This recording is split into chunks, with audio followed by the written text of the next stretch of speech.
Salam Pancasila dan salam penegakan hukum. Sahabat Rumah Pancasila mengirimkan video tentang seorang ibu yang mengambil coklat di Alfamart tidak bayar. Naik di mobil, disoting sama staf Alfamart, dinaikkan di media sosial. Ibu ini marah.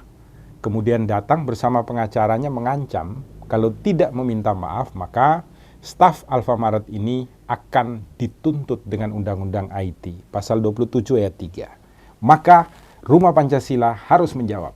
Yang pertama, Mbak yang menjadi staf Alfamart ini tidak dapat dituntut dengan Undang-Undang IT pasal 27 ayat 3. Kenapa? Karena sudah ada MOU antara Menteri Informatika dan Komunikasi dengan Jaksa Agung dan Kapolri bahwa setiap konten atau video yang berisi tentang sebuah kenyataan atau fakta itu tidak dapat diterapkan pasal 27 ayat 3 tentang pencemaran nama baik. Dalam hal ini, apa yang disoting oleh staf Alfamart ini adalah benar. Ibu ini mengambil coklat dan tidak membayar, sudah naik di mobil. Maka Mbak yang mengangkat ini atau siapapun yang mengedarkan video ini tidak dapat dituntut pencemaran nama baik.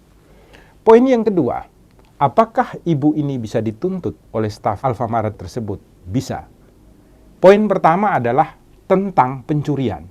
Tidak perlu ada laporan lagi dari siapapun, ini harusnya langsung ditindaklanjuti oleh Kepolisian Negara Republik Indonesia. Kenapa demikian?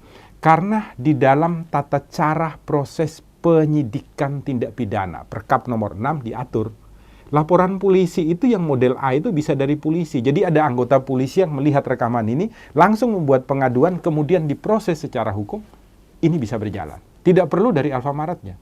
Karena ini adalah tindak pidana yang dilakukan di dalam ruang publik, mencoreng kenistaan untuk ruang publik. Pencurian ini harus segera diusut, dan ibu ini harus ditahan.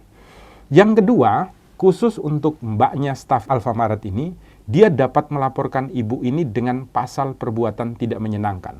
Pasal 335 ayat 1 KUHP. Ancamannya 1 tahun, tapi bisa ditahan. Kenapa bisa ditahan? Karena ibu ini melakukan pengancaman kepadanya untuk meminta maaf kepada publik.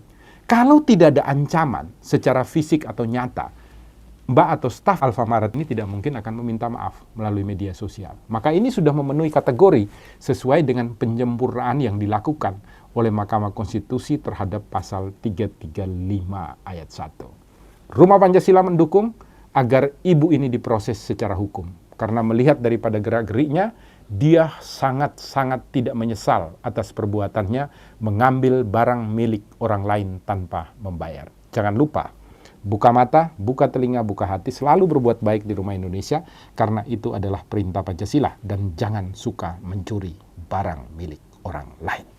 Salam Pancasila dan salam penegakan hukum.